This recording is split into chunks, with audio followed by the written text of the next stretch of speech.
Let me ask you this. What happens to power when it no longer sits in boardrooms or auction houses, but in conversations? That question opens this episode with Gary Getz, collector, writer, and founder of The Collector's Room. Gary operates at the center of a quiet transformation in modern horology, where communities, education, and digital discourse increasingly determine what is valued, remembered, and legitimized. So collecting today is no longer a solitary pursuit. It is social, it is global, and narrative-driven. In this conversation, we explore how platforms like The Collector's Room shape taste, not by telling collectors what to buy, of course, but by influencing how they think. Through forums, masterclasses, and shared learning, communities begin to act as curators of heritage and arbiters of meaning. With Gary, we talk about vintage and neo-vintage watches, and why their resurgence isn't just about aesthetics or nostalgia. It's about identity, it's about belonging, and it is about how knowledge itself has become a form of cultural capital. But we also examine the politics of community, of course. How narratives are amplified or how they are forgotten. How legitimacy is constructed in online spaces. And how global collector networks reflect broader cultural and geopolitical dynamics, even when they appear purely technical or aesthetic. This episode asks a simple but powerful question. When collectors organize, educate, and speak collectively, who really holds influence in the watch world? So stay with us, because in today's horological landscape, power doesn't just reside in objects, it flows through people.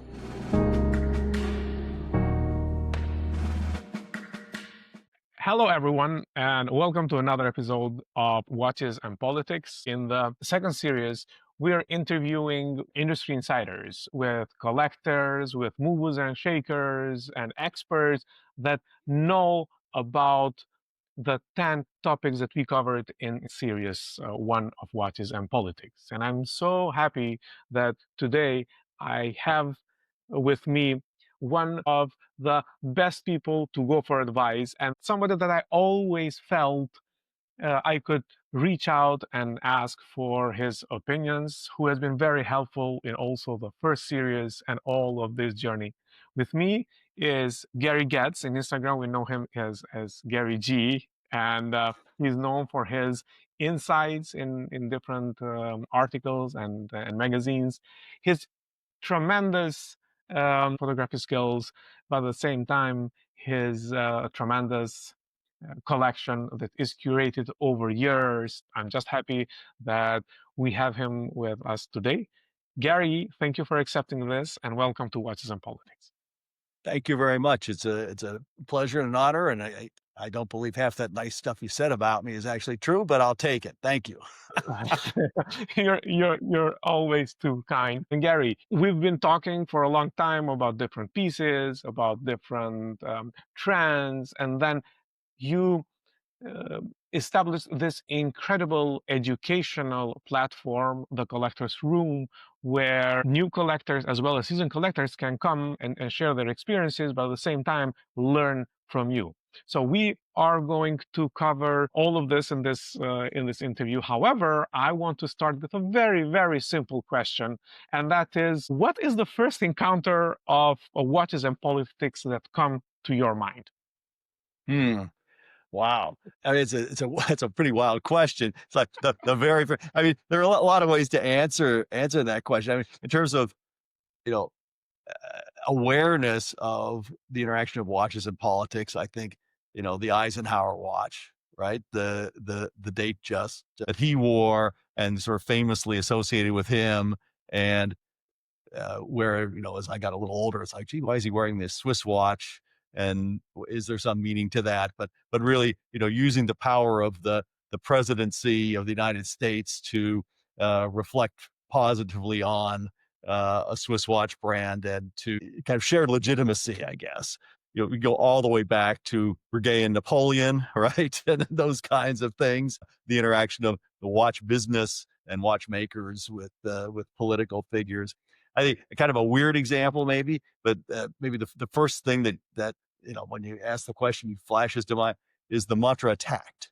Okay, so at a very kind of individual level, so watches where the hands were on the outside of the watch, and when you were at the court in France and you're getting bored and you didn't want to offend by taking out your watch and looking at it, you could put your hand in your pocket and you could feel what time it was by feeling the hands on the outside of the watch. So in terms of personal political capital and not expending that by saying, gee, emperor or king, I'm kind of bored. Someone who's gotten to know a lot of people in the watch business and industry over time. It's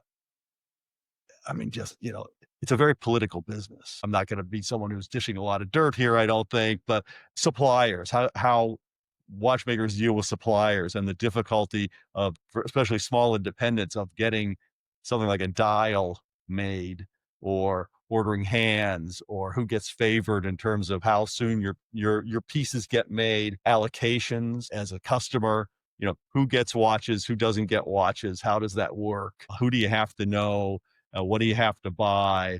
Who collaborates with whom? Reputations. Sometimes I talk about Swiss omerta as a term I use, kind of the mafia term where, everyone knows, but no one talks, right? There's this vow of secrecy where once you're kind of, on the inside, people tell you these stories that maybe you didn't really want to know, but you can't tell anybody. I'm telling you, but you can't tell anybody. So I think, it's from the level of world government down to through, how the industry works behind the scenes, down to, at one time you weren't allowed to look at your watch. And so they had to invent something where you could figure out what time it was without annoying people. I mean, I think, politics and watches have been intermeshed for a very long time. This is amazing start. What I like most about this question, there are two things actually. Is one, I can justify myself that I'm not this obsessed person that everything is political. There are some other people around me that share my justification. And the second one is the incredible perspectives that everybody has a different perspective on, when we're talking about watches and politics. And honestly, this is why I continued to develop this project from, what it was at the beginning, a project about a book that I wanted to write, trying to convince people that the intersection of watches and politics is much more than they thought of. But yeah, thank you very much. This is an amazing start, Gary. So now let's get a little bit more personal to you. So when did you start collecting, and what is your collecting philosophy? Well, the first watch I ever bought myself, I won't drag you through that whole story. That was 1971. And I was actually quite young at the time, so I'm not quite that old, but early 1990s, I really started, buying more than one watch with some kind of pattern to it. And that was with Geopolitical. I think, a lot of people, there are two entry drugs, right? One is Rolex and one is JLC. And I was a JLC guy and Hey, became fascinated. guilty here Yeah, as you and well. I both, right? Yeah. But, the watchmaker's watchmaker and developers of all these fantastic movements and innovations. And it was a real eye opener for me to learn about them. And that really started me off. And then early 2000s, became involved with some people who had discovered the independence already at that time. And so again, big eye opener there. So it kind of gone from there and really tried to build my contacts and involvement in online communities and then physical communities and watch buddies and traveling with watches and all the rest of that ever since. In terms of philosophy of collecting, a good friend of mine has this I've written about it a lot, kind of well-known portfolio model of watch collecting, where there are foundational watches, patronage watches, and fun watches.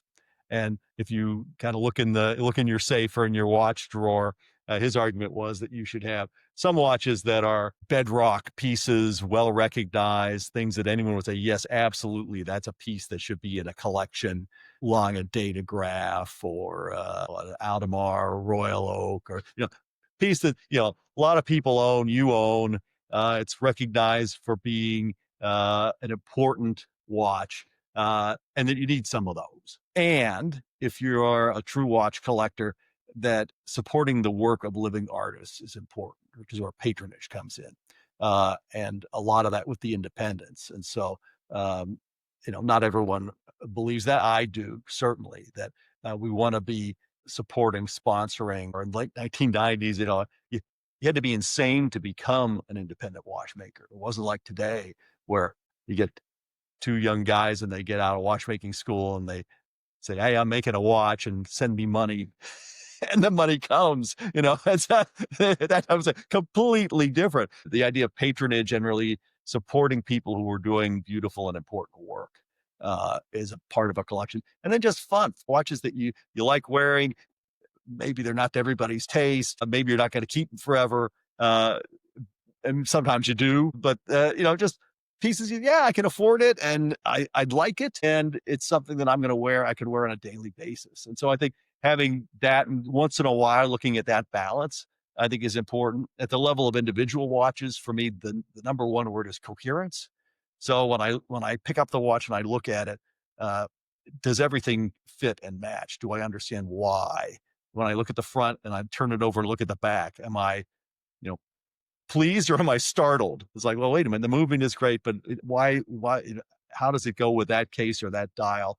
And if you look at watches for a while, some of them just, everything seems to fit. And some of them you say, no, the hands are off, or, why'd they do that? Or the case is so chunky and everything else is so elegant. So I think coherence is important. And then for me, watches that are representative of their makers. So I mentioned long Datograph. I mean, the Datograph to me is a quintessential Longa. And so, I'm a Datograph guy, and a Longa chronograph guy. Beyond that, sometimes I talk about with the independents, the watch that made them famous. So the Voodoo Line and Observatoire, or the Vianney Halter Antiqua, or the Reshep AK06 or CC01, where it's the thing that the maker is identified with it. It's identified with its maker. And you say, yes, yeah, if you're going to own something from that person, that creator, it's that one. I think that's important. And, to my regret, before I figured that out, I sold a few of those watches over the years that were, geez, that's the watch that made them famous. And why did I, generally to get another watch. And I think, just in terms of philosophy, a lot of people say buy what you love. Yeah, sure. I think just have confidence in your own choices. And as you develop your own discernment, be willing to go against the grain. I mean, I own a Vianney Halter Antiqua, and for years and years and years, that was kind of an unpopular watch, and people, that's kind of weird looking, and I mean, the value was awful, and I really wanted one. And it turned out in the end, it turns out I'm right, whatever that means in terms of the taste of the market. If people say, oh, that's a classic watch. You have to develop your own taste. And I think from your first questions, we'll come back to this. Having a group of people, some kind of community to talk with and interact with and develop your taste, so you're not operating in a vacuum. I don't know if it's paradoxical or not, but it helps strengthen your own individual discernment and your own confidence to, in some ways, go your own way and not follow the herd. I can resonate to most of the things that you just said. Some that I don't understand, I don't know. I'm still about to experience them, and I'm always learning from the best.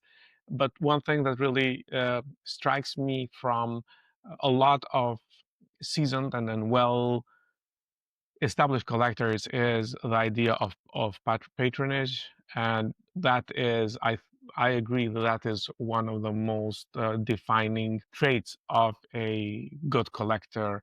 If they have the means and if they can sponsor, patron a maker, because it's again, now maybe it's a little bit different, but normally it's been very difficult to become a watchmaker and to start something new. Today, I guess there is something with many of the new watchmakers just starting off with a 100,000 Swiss francs, was just like that, but that has not always been the case. Many of the independent watchmakers, they were struggling, especially entering in the market. And it's important that collectors, seasoned collectors like yourself, have sponsored them. And you also talked about the community, having a community of people. Sometimes they become enablers, unfortunately, but hey, No, fortunately. okay, good. Sure, depending where you're looking at. I never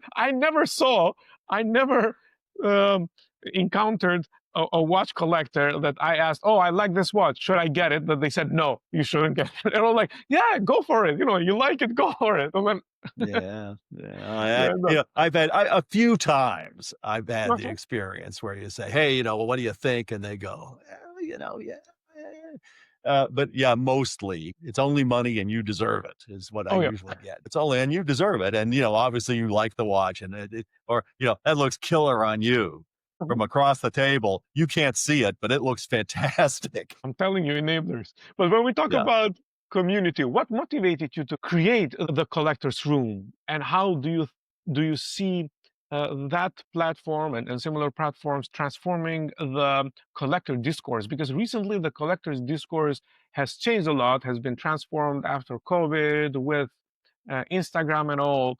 But then things like the collector's room and communities like collector's room, they have different things in mind, and I am interested to hearing your perspective, how it came about, and how that is aiming to transform the collector's discourse. Well, thanks. Once upon a time, there were things called forums, right? I mentioned the purists, there's time zone, and these are places where people who had never met in person by and large would get online and there would be a topic and people would write back and forth about it. And and there were rules, right? So there was a code of conduct and there were moderators. It was non-commercial, right? You weren't allowed to, it was called shilling, right? You weren't allowed to promote watches. The financial discussions were discouraged. As with most good conversations, you knew when you were off the mark when you got no response at all. So I would sometimes put up these posts and I'd think about it a long time and I'd, write, and I'd say, this is fantastic. And then I'd get nothing. And I'd say, well, I guess I wasn't so profound after all. I think mechanically the forums are very difficult to use. It became a lot of work. If you wanted to post something, you would put up a post. And I'd have to write a title. Really enjoyed your post about your new watch, and then I'd have to write. Maybe I put and uploading a photograph was like an hour long labor. But there was something about those conversations where you could put forward your own point of view in a civil way and get agreements and disagreements and find out that maybe you work right after all. Or I think more importantly, to kind of get the root causes. Say, well, what criteria are people using? When I say I like this and you say I don't like this, well, why? What is it about it? And that's really where, for instance, this idea of coherence surfaced for me. It just the people it's like, oh yeah, there's something about there's something jarring about this. That's why people don't like this, even though to the eye it's really the first time you see it you go, wow, that's really something. But over time, it's not going to age well. And as you've mentioned, the nature of discourse in the physical and virtual worlds has changed a lot over the past years. My kind of running joke a few years ago was that what suffices for conversation now is someone puts up a post and the response is a barf emoji. That's in the comments section on Hodinkee that is like here's a new watch and it's barf emoji is the response. Well, there's more to it than that. And so I think creating a community with certain commitment required to enter, right? There's a kind of a nominal monthly fee you pay, but that it's open. Established collectors, people new to the hobby, people from the industry. It's a kind of it's an open entry, welcome. everybody, but the stress is on civil conversation and then adding education. So it's really community meets education is the idea of the thing. As with Watches and Politics, we put together a series of educational chapters on the topic of collecting. Because there's a lot of information out there about watches and about watchmaking, but what we realized was there's really not a lot about collecting as a thing, right? What is a collection, right? A collection is an assortment of things with an underlying logic. That's my argument anyway. And then think about, well, what are those different underlying logics? Is one of them this foundational patronage fund? Is it about what types of complications you like? Is it about I like all watches from a certain era?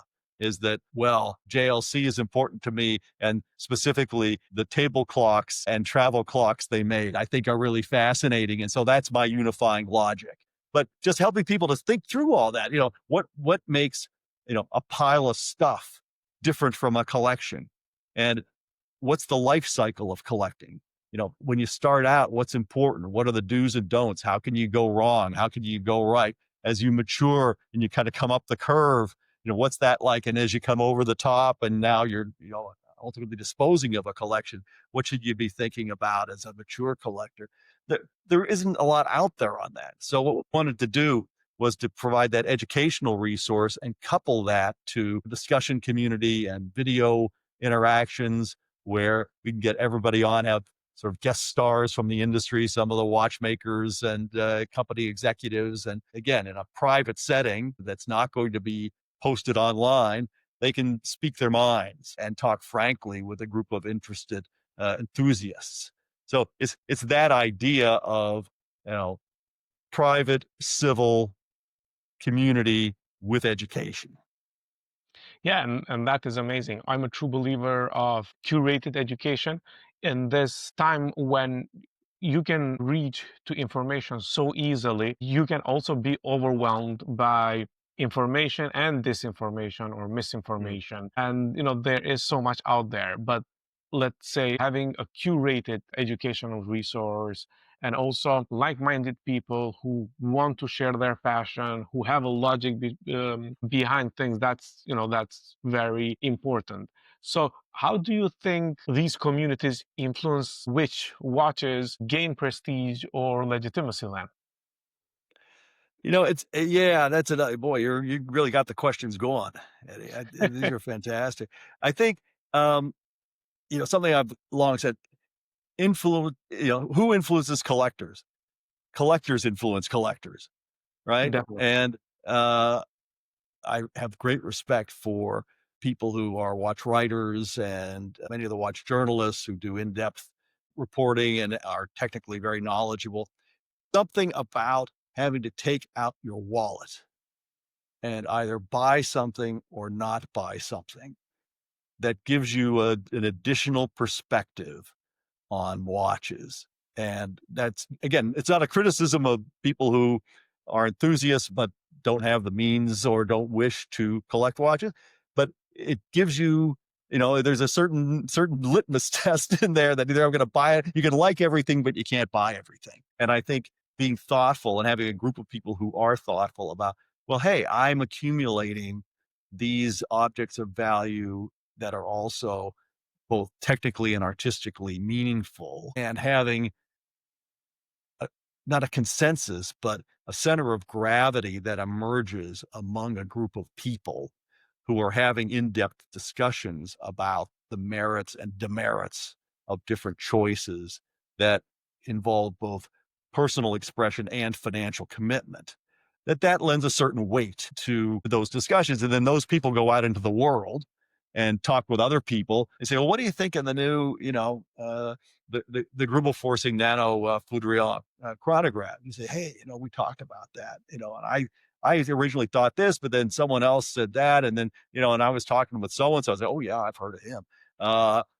And he made me think, about such and such, and the energy that it takes is so tiny, and here's what's cool about it. And I think just having had that discussion, it makes you much more prepared. I don't go out and say, gee, I'd like to influence people. But it turns out that if you're well prepared and your thinking's been challenged in this kind of expert community, that you make more sense than if you're just shooting from the hip. It's like, well, I don't know, it's blue and I think it looks nice. So that those discussions then drive what the people within that group buy and don't buy. Because if we all said, hey, that new Peterman Badot three-hander, what do you think? And I said, well, it's okay. Then guess what? They would sell fewer of those, but everyone said, geez, I can't believe it. And I wasn't sure about that green dial at first, but then I saw it in person and it really popped with the rose gold and I'm getting one. Then, I'm getting one turns into we're getting one. And then, and hooray for those makers. They're not making that many. And all of a sudden there's this embedded demand, but also there's word of mouth. Now, I think the limitation to that is that there are what I'll call, these are manufactured enthusiasm communities, right? Hype communities that we see where a new watchmaker comes on the scene and somebody who may have good initial intentions about patronage, they say, well, here's this new maker and hey, I can get one. So what I'm going to do is I'm going to get some of my buddies together and we're all going to get one. We're all going to subscribe. And then every day we're going to post about how this is the greatest watch ever made.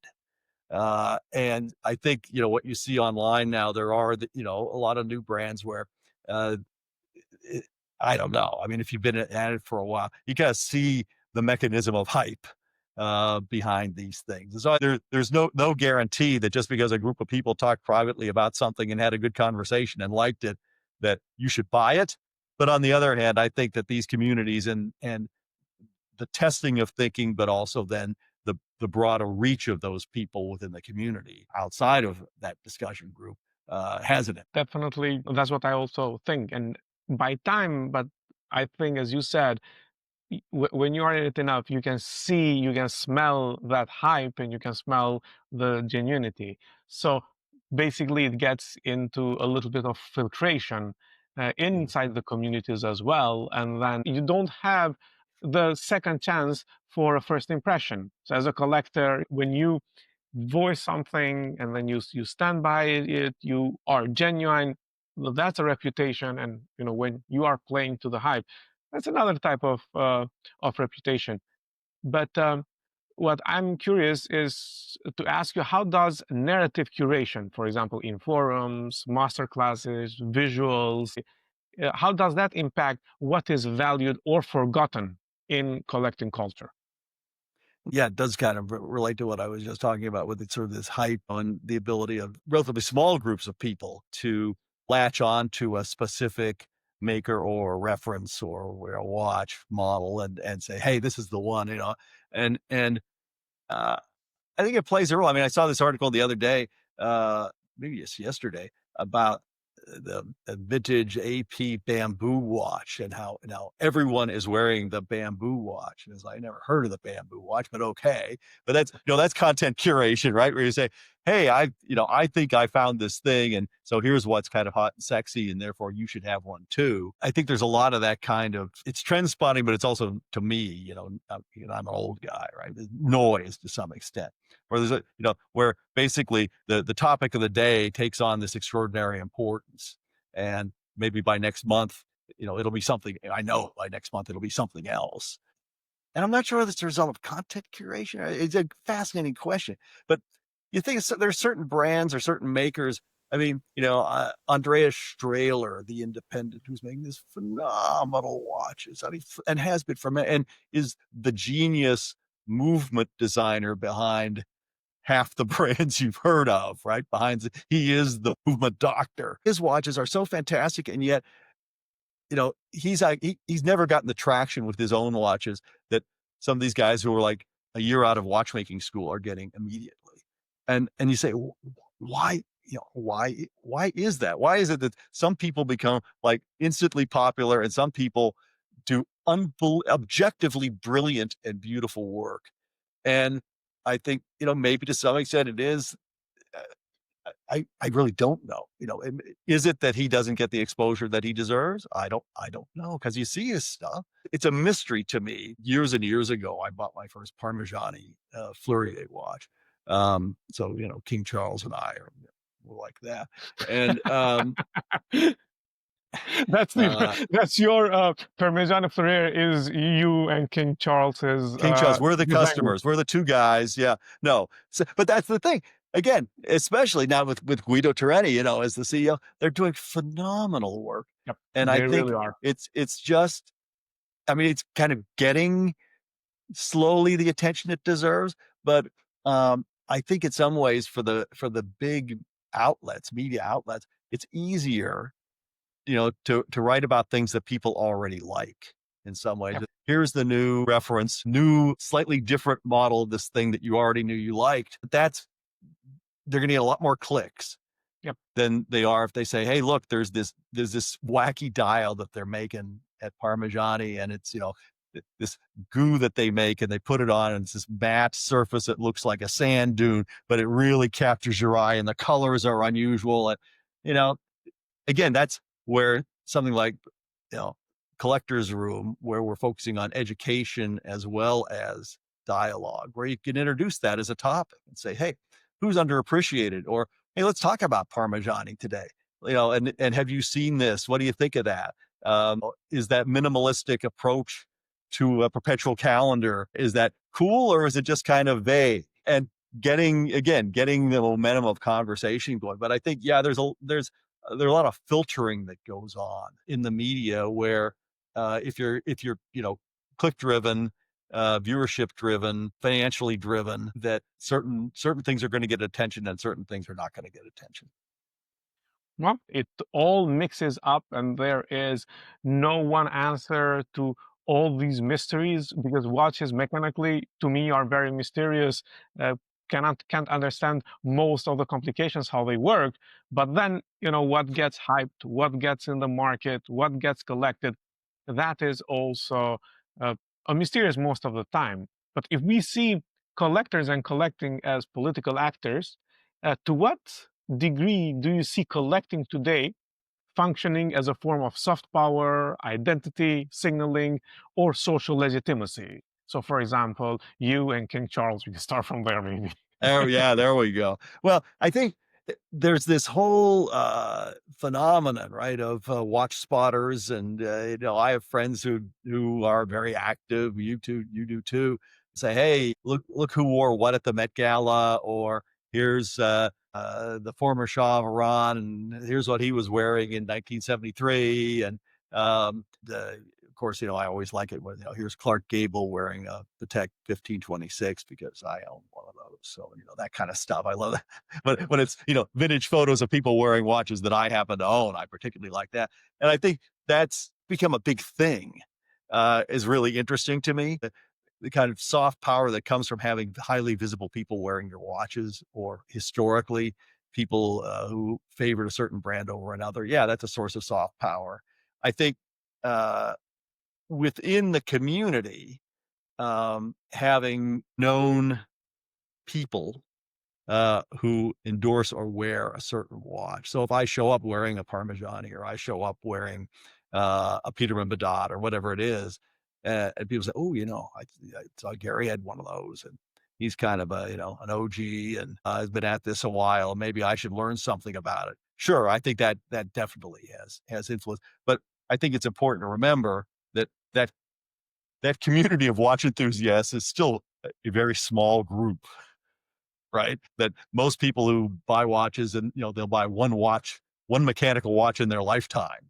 If you look at the curve, right, the modal distribution, there aren't a lot of people buying 5, 10, 20, 50 watches over their lifetimes. Within that group, sure, people who are kind of known for being thoughtful, and who have uh, it's not a right and wrong thing, but where you say, yeah, I think I admire the choices they've made in the past. Those people are tremendously influential. But I think on the scope of, the whatever, 7 or 9 billion people in the world, uh, probably not so much. That, I mean, when's the last time that you were on the subway or at the airport and you saw somebody, your sleeve came up and you said, "Oh," no, mostly people are wearing their Apple Watches and their Casios and all that other good stuff that tells time, is perfectly functional. But I've never seen someone wearing a Vianney Halter watch or a Voutilainen that was I just saw on the street. So I think we need to be a little modest about the power of our choices when it comes to influencing the masses. But watches are now mainstream fashion category. Yep. It's much more like sneakers or bags or jeweled or clothing. It's taken on that level of social importance. And for that reason, I think, yes, it's a source of soft power. And I don't know about like the sneakers and the Birkin bag community and everything, but watch collectors, they get together. So this way, like we get to see people wearing Vienna halters and people wearing different types of different references that just came out. So I think that makes a little bit difference. Otherwise, all these brands and all this production is trying to uh, sell or focus in a very like relatively small community, because again, most of the people, as you said, they want to buy one or two watches in their lifetime, vis-a-vis people that are a little bit more obsessed, that have 10, 15, 50 or like 100 vintage watches. But hey, people do, apparently. I don't know. Yeah, you wouldn't know. But you raised something I think is really, really important, which is that the watch hobby is a social hobby. Yes. It's a social pursuit. And I think that goes all the way back to what we've been talking about in terms of why watch communities where serious discussions are being held are so important and are so influential, because it's much different from art collecting, for instance. Art collecting is almost the exact opposite, right? If I buy a painting, I'll probably keep it in some kind of warehouse in Switzerland, right? It'll never see the light of day. If not, I'll put it in my home, but I'm not going to invite you to my home to see my Picasso. That's just not, it's not done. It's not, you're not bringing your Picasso down to Red Bar to say, "Hey, yeah, I like your Chagall. Can I pick it up and, put it on my wall?" No, it's jewelry, not a social hobby, really. Women who own fine jewelry, typically that's for personal wear and for the safe, but they don't go to the jewelry club. I mean, these things exist, but it's not like watch clubs and watch interact. So, and maybe cars are more social, but also, you're not going to bring. I mean, yeah, I guess there are really, really rich people who bring 10 cars, to Pebble Beach or something, but you're not going to bring your 20 cars down to dinner with your car buddies. So watches are, they have the portability, they have the interest, and the people who are drawn to watches for whatever reason are just, in my experience, really nice people who like to share things. Yeah. And they like it when you like their watch and they like your, and all of a sudden at the end of the evening, you're counting up the watches to make sure you got them all. But in between, it's like, "Oh yeah, I'm sure, it's here somewhere, around Yeah. our table." And then someone will, they'll flash you your own watch on their wrist and you'll smile. And it's a wonderful thing about it. I'm really glad you bring it up. That is one of the best things that I like about this hobby, because you get to meet people, you get people get to take better pictures of your watches than you do yourself. I remember first time I met you, you took such a great picture of my JLC Aristocrats. I have a very nice picture of that. But in a globalized collector network, because today we're talking about globalized collector networks, Red Bar, other collectors communities, but also events such as Watches and Wonders and stuff. So basically, we speak about a globalized collector network. Where do you see geopolitical and cultural influences showing up in what gets collected today? The market is not homogeneous yet. And I mean, you're an historian, a scholar of watch history. So you know as well as I do. I think for people who have not ever had the chance to go to the Patek Museum in Geneva, they should just go. Uh, Definitely. because the top two floors aren't about Patek. They're about the history of timekeeping. Mhm. And you'll see political and social and commercial influences on timekeeping, and the influence of timekeeping on politics and commerce and society, and with wonderful curation and explanation, and get the audio thing, and just but there you see their whole cabinets of watches made for the Chinese market or the Turkish market, or the Russian market, and that those were very distinct styles and matched the preferences of those cultures. Moser, the original Moser, served the Russian market quite extensively, and those watches have a very clearly recognizable style, and that hasn't totally been lost. I think, sure, there are some global tastes, but if you look today, if you get a Hong Kong auction catalog from Christie's or Phillips or Sotheby's, and you compare that to the Geneva auction catalog, there are different watches, right? The sizes are different, the artistic crafts are different, the level of gem setting is very different, much higher in Hong Kong, preference for jeweled watches. Middle East, similarly, with the discouragement of wearing colored gold watches, right? There are specific, preferences there that are reflected in what's sold and worn. But I do think, that we are seeing a center of gravity emerge in the watch market. And as an American, um, I get, I don't know whether I'm biased or not, but I think the U.S. market uh, is a foundational market for the world watch industry, and a big gravitational force. For years, it was always kind of the market always kind of there, and it never got really big, but it never got really small. It was consistent, and and people were interested in watches, and sometimes the Chinese market would go nuts, and all the brands would run there, and then that would kind of crater, and then they'd come back to the U.S. But I think there is, in some ways, an Americanization of tastes for watches. We talk about different brands that are kind of undervalued.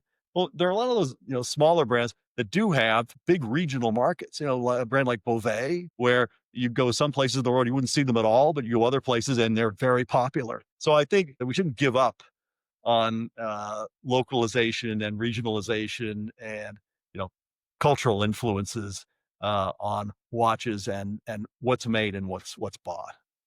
We're talking about American market when during the Industrial Revolution, it was all about all the Swiss watch brands wanted to come and sell to America, and then after the quartz crisis, the Japanese business people and industrialists, they wanted to have a piece of handmade or hand Mm. finished Swiss. And one thing that it's interesting that struck you and me as well was the auction catalog. So I started collecting old auction catalog because hey, I don't have what better to do, so why not also collect catalogs? And in this obsession of mine to see everything from cover to cover, I went through all of them, and without even looking at the title or where the auction was held, after some time I could tell you, okay, this is an Asian catalog, like a Hong Kong catalog, because of the things that I saw inside, such as complications, such as you said, like gem setting or more piece uniques. Whereas, Yeah. you could see, for example, New York catalogs, they were more um, what today we also consider as the foundational pieces, a lot of like Royal Oaks and Pateks and these kind of pieces, and then European ones more understated. But honestly, that is also what makes this hobby interesting, because now when we meet for Watches and Wonders or when we meet for an event, people from different cultures come and they bring with them very different collector philosophies, very different styles. Yes. But one thing remains then, for us to balance, and that is how do we balance passion, education, market forces when, for example, you build a community content, or what are the Mhm. norms? How do you balance all of that? My belief is if you focus on passion and education, market forces will take care of themselves. And that the good news, with the collector's room is I can have a certain influence about setting the rules, right? And setting the tone of the conversation, even though I don't control that. But we don't spend a lot of time talking about watches as investments or the financial aspects of watches. We get there to talk watches and to exchange stories. And, every watch is a story watch. And what's the story behind your watch? And tell us about you, and welcoming new people in. And that whole combination of passion and learning and education is really, for us, what that dialogue should be about. And that passion and education, it forms a virtuous cycle, that the more you learn, the more enthusiastic you are. And the more enthusiastic you are, the more you want to learn. That for me is sufficient. And there are a lot of places to go if you want to find out what a watch is worth. I have to say, you can't be completely naive. Collecting these days does require financial awareness. Not that long ago, the discussion wasn't, am I going to make money? The discussion was, how badly am I going to get hurt if I buy this watch? Getting hurt. That was within the past 10 years. You'd go to lunch, you'd say, hey, I'm thinking of buying a so-and-so. Do you think I'm going to get hurt? Is it going to be worth 70 cents, 50 cents, or 30 cents on the dollar the moment I strap it on my wrist? Not, gee, is it going to be worth 10x what I paid for it? And could I get an allocation on this hot young watchmaker? Collecting requires financial awareness these days, because some people do a lot as an asset class and an investable asset, and I get that. But it's a hobby that's about watches that requires financial awareness. It's not a financial pursuit that incidentally happens to involve watches. No, definitely. What surprises or tensions have you observed in collection behaviors as digital media, social platforms, and global markets evolve, Gary? I think one of the big, really pleasant surprises has been the emergence of a whole new generation of enthusiasts. And, rabid enthusiasts and very young people. I can, complain and moan and, talk to my buddies about, but some of them are kind of superficial and they're following the fans. And, it's sort of the Drive to Survive version Formula One fan, where it's about the drama and it's not about Formula One at all. You say, well, there's an equivalent in watches, right? Where it's about who's wearing what and what's hot today. I don't care. It's great that young people are enthusiastic about watches, and there are enough of them who are really, really into watchmaking and watchmakers and their fellow watch collectors, that it makes it really exciting that there's a future for this hobby and it's not going to die out. I think that's kind of the, big surprise, happy surprise. I think that sort of outbound broadcast media is overwhelming thoughtful conversation. That's an unpleasant surprise that, again, no names, but you can go on YouTube and there are a lot of people on there. Well, you're on there, so that's a plus, but, that's a plus. Okay, I'll take that.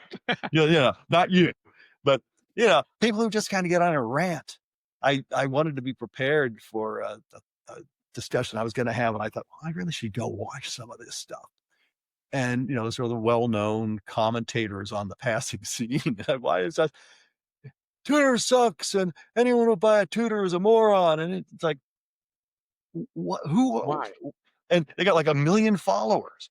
Yep. And it's just this unhinged ranting about, with no, I guess, great. If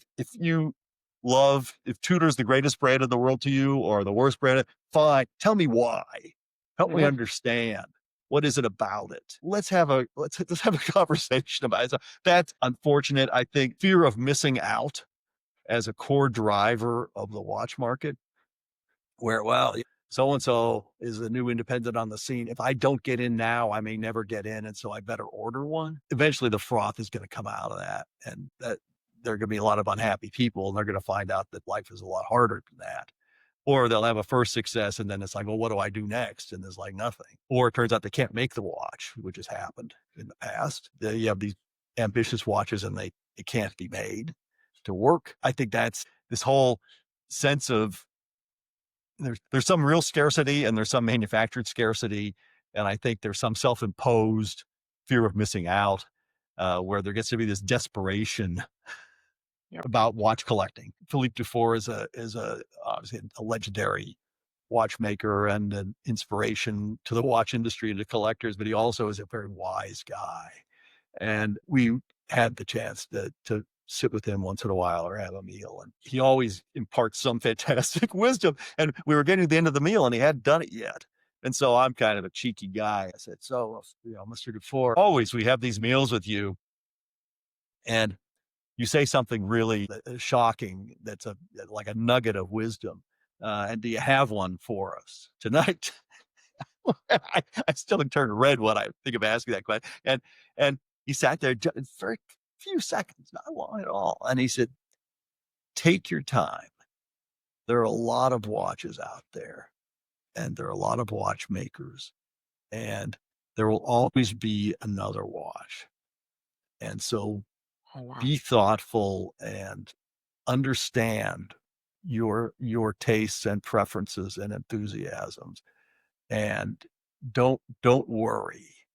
And I thought, I said, you did it again. Wow. And this from, the world's greatest living watchmaker, give or take. So I think that's, we've lost some of that. So before I go to the last question, I want to ask something that is dear to you and me both.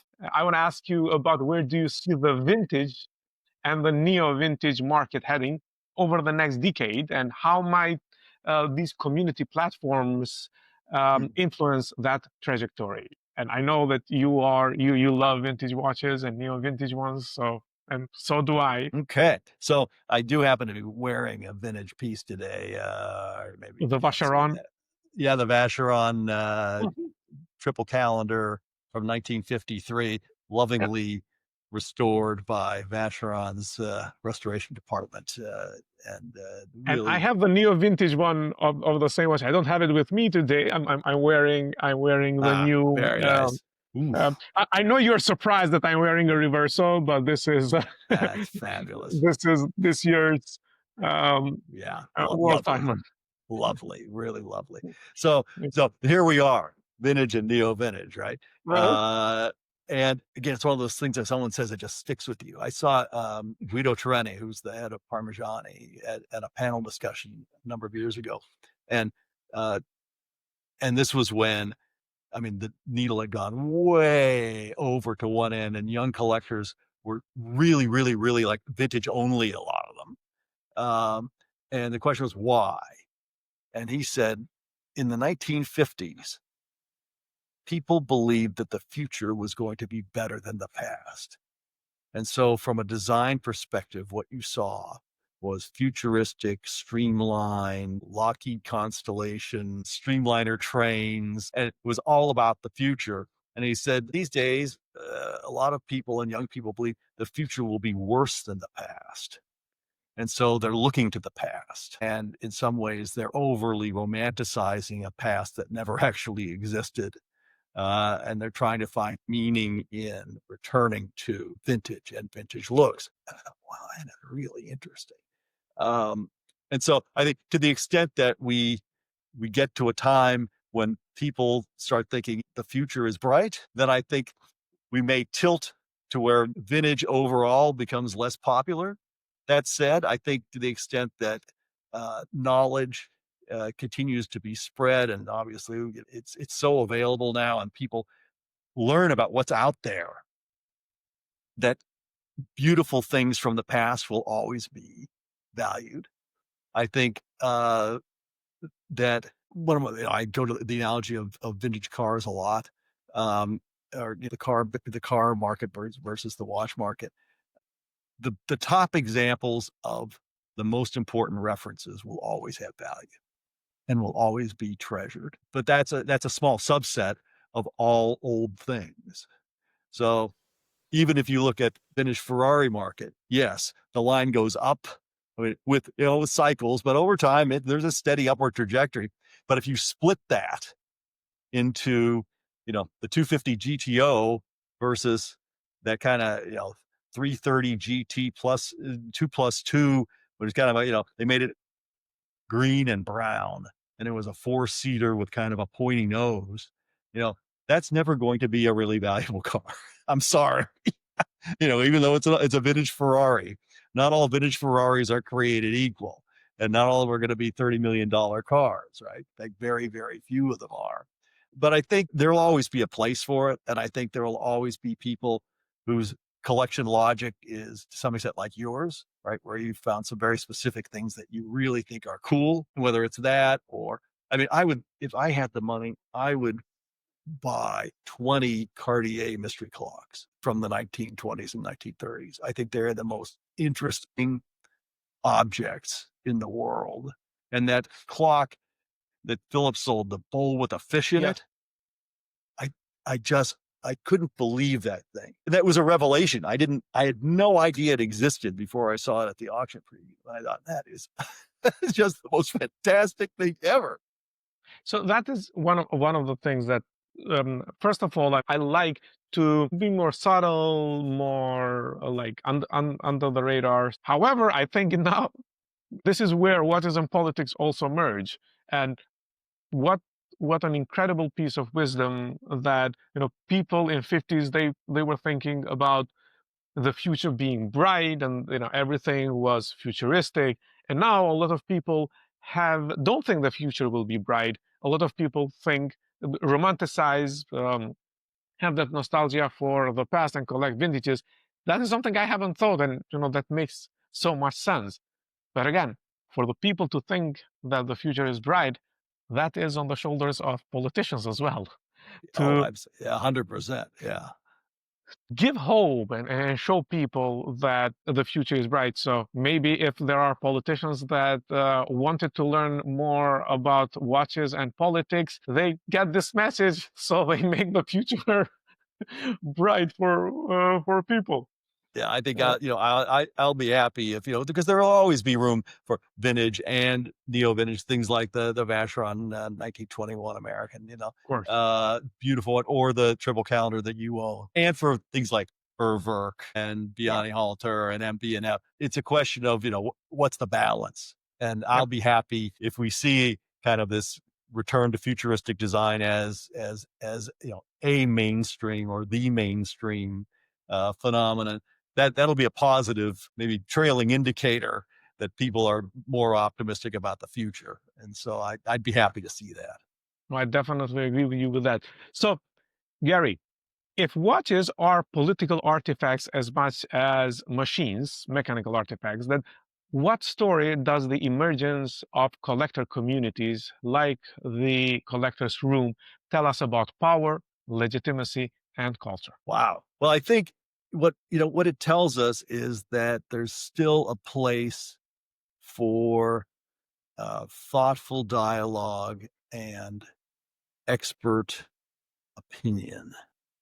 That people who get together and invest the time and the energy and build the personal bonds to have these in-depth conversations and to question their own beliefs and to come to, a friend of mine talks about strong but weakly held points of view, right? I have a strong opinion, but you could convince me otherwise pretty quickly if you had better evidence. That there's still room for that in something as maybe as small as the watch collecting world, but that that could be replicated in many other places. I would say, I'm not talking about a think tank, watch think tank. It's not that. And you're in the policy world, so you know all about that. That there are people who have they get together and their business is thinking about stuff and forming opinions. I don't know if there's who knows? There could be I don't know. There could be a watch think tank, but At least in DC, there are not yet. But hey, like, people can get ideas. There you go. I think it's your next thing. But at an amateur level, people are doing this and they're forming these groups, and formal, informal, in person, virtual. That there's value in having those discussions, and that kind of dialogue can cut through the noise that we see so much of in today's information world, and can be influential, and that in some ways serves as a damper, a shock absorber to the noise and the oscillations that would otherwise drag popular attention, and ultimately could be destructive to watches. And again, if we, writ large, if we don't get a handle on informed dialogue versus uninformed shouting, we're all going to be a lot poorer off. So I think, we can be a small model, a microcosm of a really positive phenomenon for society and for politics. Well, that's amazing. Thank you very much, Gary. Usually, I finish with asking the guests about what do you think a collector is. We talked about it a little bit, especially at the beginning. But is there anything that you wanted to add about what the definition of a collector is? Well, Arl Box, the auctioneer at Phillips, he talks about a collector versus a Hoover, vacuum Okay. cleaner, right? Okay. And and so I'll offer maybe his definition. He said the collector operates with the heart and the mind. The collector doesn't simply accumulate things. And I think if a collection is an assortment of objects that has an underlying logic, a collector is someone who applies and over time develops his or her own personal logic about what's valuable, and at both the level of the portfolio and of the individual object makes sense. Oh, that is amazing. Gary, thank you very much for all the incredible wisdom, incredible answers to these questions, but moreover, thank you for what you're doing for the watch collecting community.